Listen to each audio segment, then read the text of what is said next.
zay fity tsy hoajaine aoky farany fa mampijay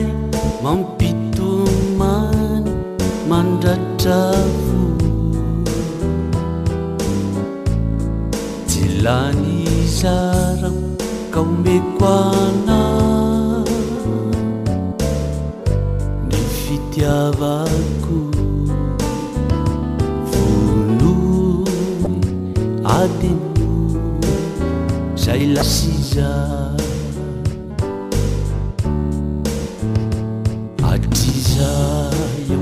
tenangina tsy maniteny ana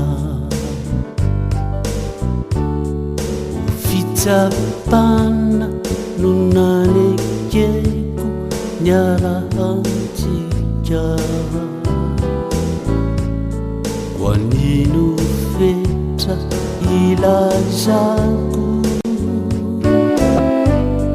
zay atoamboko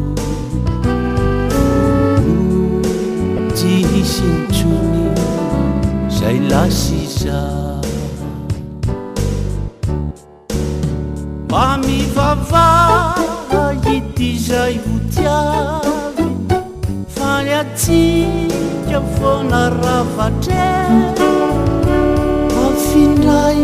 toloranao fity vizao aty efa mamanao ity koatako aony indray ny fomby tia adisona veny andao ana aiza ve kasainao zaraina hoan'olo fa ny fitiavana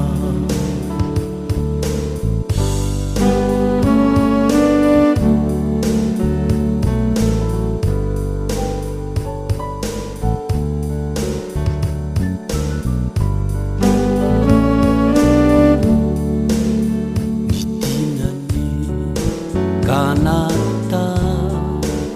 ijalinako raha tsy hoajaina efa kasaina ho namana ko mahereza azakivy efanata faiza de anadino atraniza mba hoe hoanilanao anelay tiany manay mapindrao ilaozana amarao fa hoeny antikaro de efa fona trimelabe